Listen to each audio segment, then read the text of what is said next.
नमस्कार मित्रांनो, मी Pramod Shinde take channel या यूट्यूब चॅनलवरती आपल्या सर्वांचं स्वागत आहे.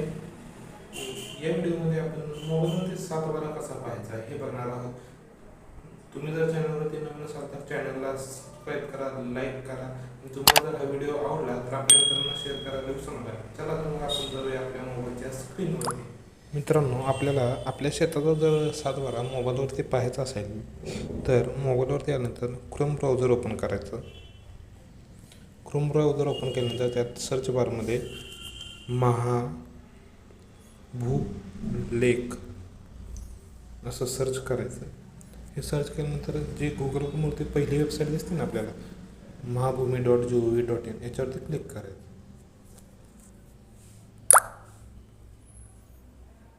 याच्यावरती क्लिक केल्यानंतर सर्वप्रथम तुम्ही इथं वरती उजव्या कोपऱ्यात हे त्यांना 3 डॉट दिसतात ना तुम्हाला, त्याच्यावरती क्लिक करायचं आणि अशी डेस्कटॉप साईट करून घ्यायची. डेस्कटॉप साईट करायची. डेस्कटॉप साईट केल्यानंतर इथे याच्यावरती तुम्हाला दिसतं बघा, विभाग निवडावा लागतो. इथे आपल्याला सर्वप्रथम आपला क्षेत्र कोणत्या विभागात येतो. विभाग म्हणजे काय, महाराष्ट्रात एकूण 6 विभाग आहेत. इथे दिलेला आहे बघा या तक्त्यात.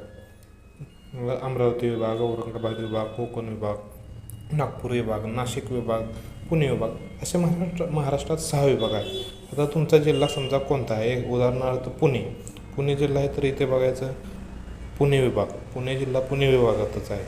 हे झालं एक उदाहरणार्थ. आता नाशिक विभागात इथे बघा, आता नाशिक विभागात समजा तुमचा धुळे जिल्हा आहे, धुळे जिल्हा इथे बघा, हे नाशिक विभागात येतो. आणि इथे आपल्याला जायचं, इथं सर्च बारमध्ये विभाग निवडामध्ये आपला विभाग निवडायचा पुणे विभाग. आता मला पुणे विभागाचं बघायचं होतं, त्यामुळे मी पुणे विभाग निवडतो. तो गोवरती क्लिक करायचं. गोवरती क्लिक केल्यानंतर ही पुणे विभागाच्या ह्याच्यावरती आले आता इथे आपल्याला सर्वप्रथम आपल्याला काय बघायचं आहे, आपल्या शेताचा 7/12 बघायचं असेल तर पहिल्यांदा 7/12ला क्लिक करा. नसेल तुम्हाला 8 पाहायचं असेल तर 8वरती क्लिक करा. किंवा मालमत्ता पत्रक जर पाहायचं असेल तर इथं मालमत्ता पत्रकावरती क्लिक करा. आता मला इथं 7/12 पाहायचं म्हणून मी 7/12वरती क्लिक करतो. तुमचं शेत कोणत्या जिल्ह्यात येतं तो तुमचा जिल्हा निवडा. उदाहरणार्थ आता माझं शेत इथे येतं, हा मी जिल्हा निवडला.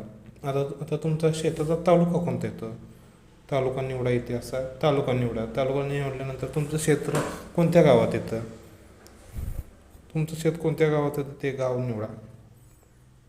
ते गाव निवडल्यानंतर इथे आपल्याला आपला उतारा ओळखण्यासाठी एवढे ऑप्शन आहेत. एकूण 6 ऑप्शन आहेत. त्यात तुम्ही तुमचा उतारा सर्वे नंबर किंवा गट नंबर निवडू शकता.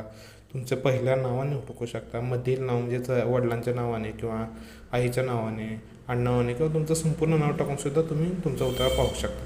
आता इथे मी सर्वे नंबर टाकून बघणार आहे. आता इथे सर्वे नंबर टाकायचा आपला काय असेल ते आपण सर्वे नंबर टाकल्यानंतर इथं कडेला साईडला क्लिक करायचं. साईडला क्लिक केल्यानंतर शोधा केल्यानंतर इथे आपल्याला अजून एकदा सर्वे किंवा गट नंबर निवडा. म्हणजे इथे अजून एकदा आपला गट नंबर निवडायचा.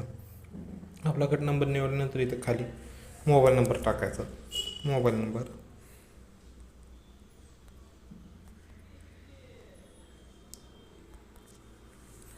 नंबर टाकल्यानंतर इथे खाली 7/12 पहा असा ऑप्शन होतो. या 7/12 पहावरती क्लिक करायचं. 7/12 पहावरती क्लिक केल्यानंतर इथे ह्या कॅप्चा टाकायचा आपल्याला. कॅप्चा म्हणजे काय, इथे साईडला बॉक्समध्ये जो काही असा कोड दिला आहे तो सेम तसा इकडं बॉक्समध्ये टाईप करायचा आपण. UDRBS हा बघा, मी असं टाईप करून घेतलेला. आता टाईप करून घेतल्यानंतर व्हेरीफाय कॅप्चा टू व्ह्यू 7/12 उतारावरती क्लिक करायचं. याला क्लिक केल्यानंतर अशा प्रकारे तुमच्या पुढे हा 7/12 उतारा दिसतो. हे बघा, हे UL पिन नंबर म्हणजे आपलं लँड रेकॉर्ड डेटा आहे. लँड रेकॉर्ड नंबर उतारावर असा उतारा पाहता येतो.